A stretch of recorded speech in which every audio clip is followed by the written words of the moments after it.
Hey guys, welcome to the Step Outside YouTube channel. If you want to see catches like this, stick around, like and subscribe. Here's what's coming up.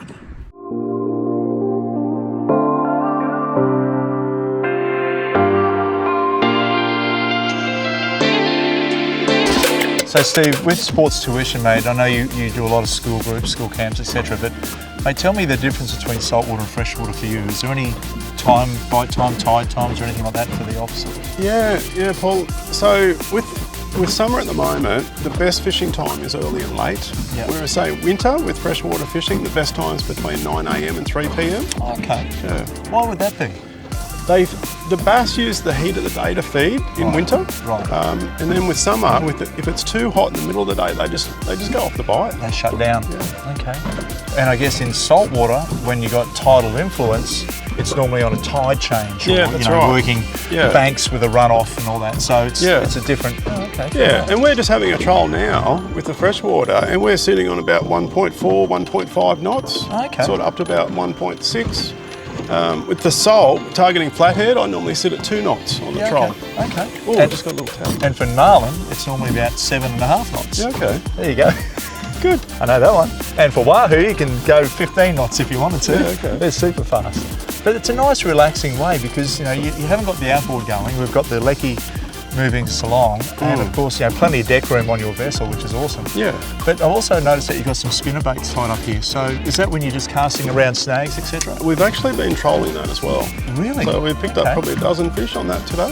Wow. Yeah. So therefore we're changing the colours. So we're going dark colour for the vibe and a brighter lumo fluoro sort of colour there on the spinnerbait. Well, I guess with spinnerbaits with freshwater, like it's probably the most versatile lure because you can cast and retrieve to the snags, but you can also troll it as well. Yeah, cool. Tell you what, you never stop learning. You know, I've been doing this for a little while now and learn something every day, especially when you meet a knowledgeable bloke. It's pretty good.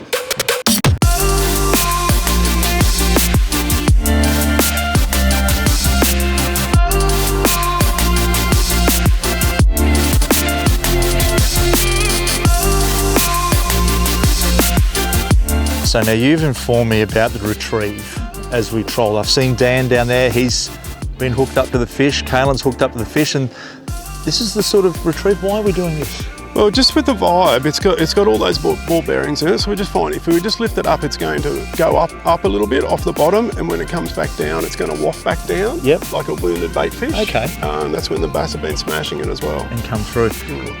I guess a fish, I've been a native fish Australia, how big are we talking?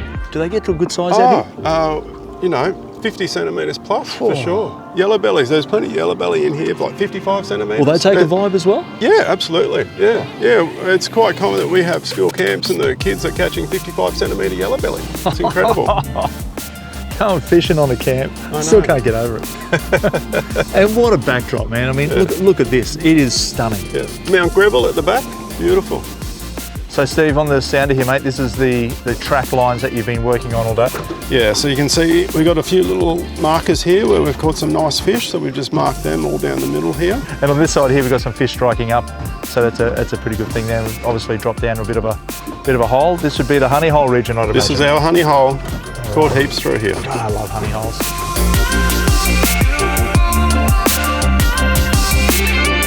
You on, Steve-o? Come on, mate. Now, Paul, this rod, do you remember this rod from our last story at Hims Dam? Right. Where you were modelling it, and we caught some nice bass. Right, yes. And I thought, I'll get some of that for the kids on our school camp. So I bought 30 of them. Mate, they're fantastic. 30 of these? Yeah, from Anaconda. Mate, gold. Here we go. I mean, Dan's okay, got the net. if you can get the kids to use these rods and they're not being broken, then it's a pretty good thing. Oh, absolutely. Mate, just a flexi tip, nice good feel. Yep. Not going to break the bank, so if the kids do accidentally break them, it's not the end of the world. Yeah, cool. That's a nice little bass. Yeah, it is, mate. Lovely fish, actually. Very clean looking fish, aren't they, the Australian bass? A nice little bass, just over legal size.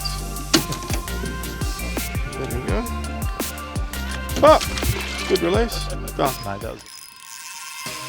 Bit of weight, mate, bit of weight. You want me to net him for you too, Paul? Yeah, buddy. Please. Gee, there's this light outfit. Oh, there he is. He's not. Nah, he's only.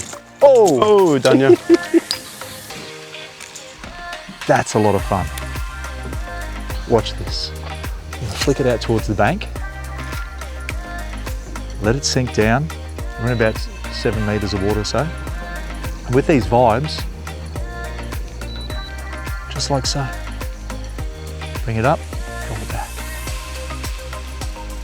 Bring it up, drop it back. When Steve trolls, you're doing exactly the same thing, but now we're just doing a bit of casting into these areas here.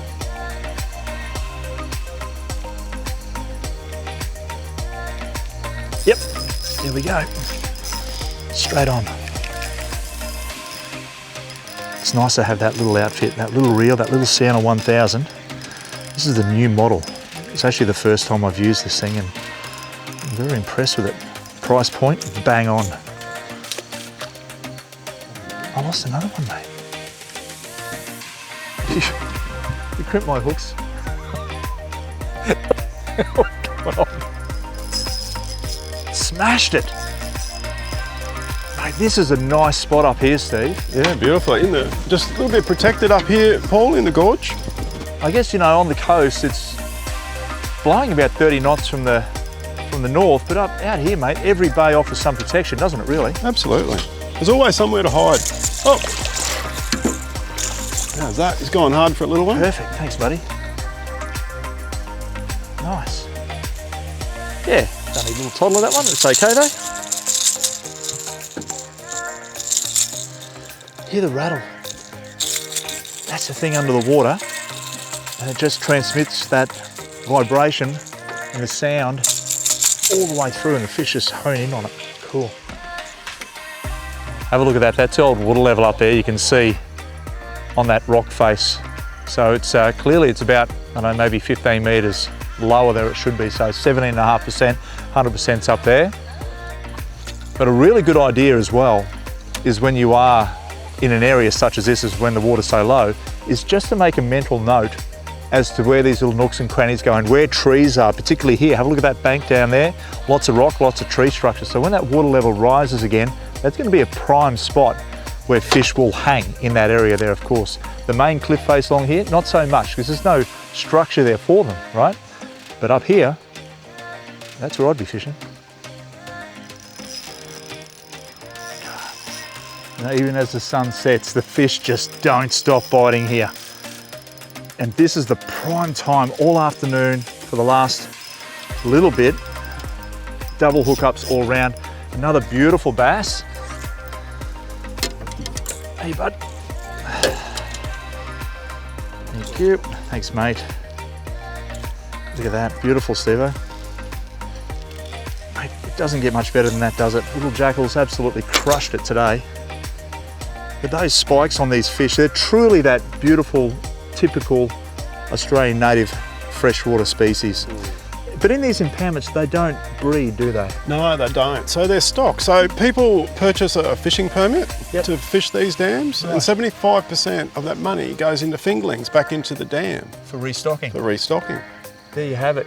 Make sure you check out, if you have an impoundment in your neck of the woods, check out with the local council. See if it has been stocked with some sort of fish, whether it's trout or yellow belly or of course barramundi or even bass, and go and give it a crack, because I'll tell you what, if you're not and you don't, you're missing out on a hell of a lot of fun.